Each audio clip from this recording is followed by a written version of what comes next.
Hello explorers, I'm Jess, and on today's adventure, we'll be beginning our journey into the world of Stardew Valley by going over how to set up your character, the types of farms, and how they work for your gameplay style, and how the story itself unfolds.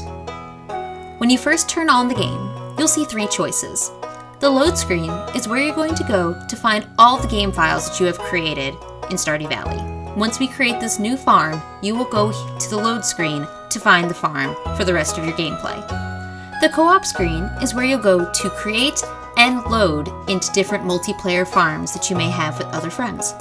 The option we're looking for today, though, is the new option on the left. Once you click into the new option, the screen that shows up shows you everything that you need to begin your game, including character options and your farm choice. Let's begin by quickly going over the farm options that you have and the benefits to each of them. Starting from the top, the first farm is the standard farm. This one reads, a simple plot of land with a large amount of open space to design your farm. This farm is perfect for a beginning farm, your very first time playing Stardew Valley. It's a very basic layout, and there's not a lot of obstructions outside of the typical weeds and trees that crop up on every farm. The next farm down is the Riverland farm. This one reads, your farm is spread across several islands and scenic riverbanks. Fish are more common here than usual. If you're looking to have a more fishing-centric playthrough than farming, this is going to be the farm for you. There's lots of space for fishing, and there are still islands on this farm that will allow you to have crops and animal areas. The next farm is the Forest Farm.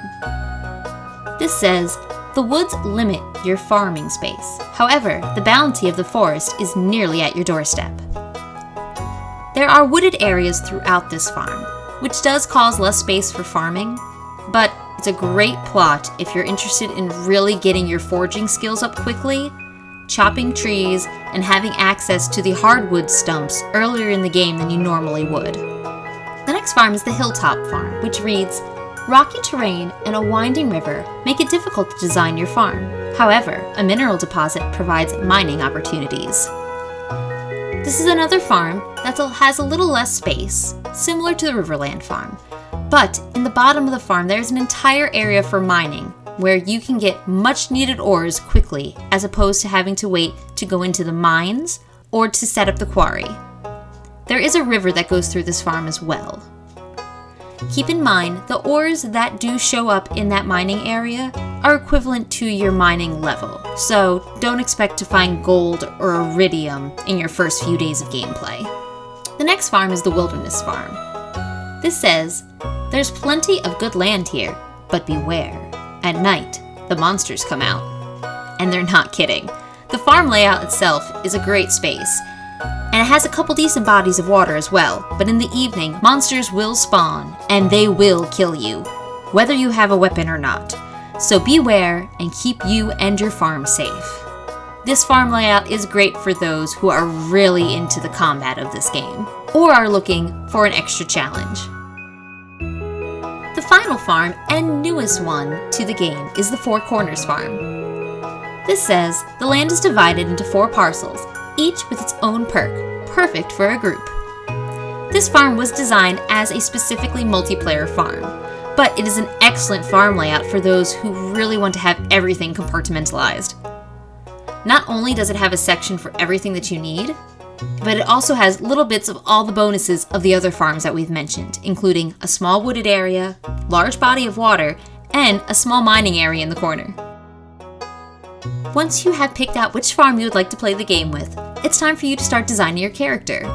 You'll pick out your name, what name you'd like to give your farm, a favorite thing that'll show up every time you eat a star drop, and what animal preference you would like. There are several different types of cats and dogs in the game to have as a pet on your farm, and then have fun sliding around and picking the character that you like. Once your character is perfect, go ahead and hit OK to begin learning about the story. At the beginning of the intro, you're going to learn about your grandfather, who's not doing well, and wants to give you a gift. but he tells you to not open it right away because he wants you to use it when you need it the most. And he knows that time will come. Fast forward a certain number of years to when you're sitting at a terrible desk job, a few desks away from a really creepy Woody from Toy Story, and you realize that this is not the life that you wanted. So you open the desk and find that present from your grandfather, which turns out to be the deed to a farm in Stardew Valley. You quit your job, take a bus, and visit Stardew Valley, where the carpenter of the town, Robin, meets you. She takes you to the farm, where you will also meet the mayor, Lewis. They will insult your farm, and after you see the state that it's in, you're not surprised. And then you'll learn how to sell things before you head to bed for the day.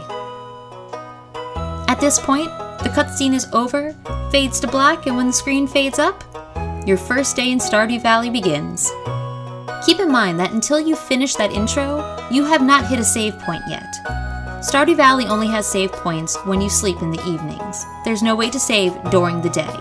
So, make sure that you get through that intro before closing out the game to keep all of your character and all of your options saved. Thank you for checking out this video. If you enjoyed it, please click the like button and leave me a comment about which farm you most prefer for your Stardew Valley playthroughs. If you'd like to see me play Stardew Valley live, head over to my Twitch channel where I stream this game along with several others throughout the week. And don't forget to hit that subscribe button for more Stardew Valley videos coming real soon. Have a great day!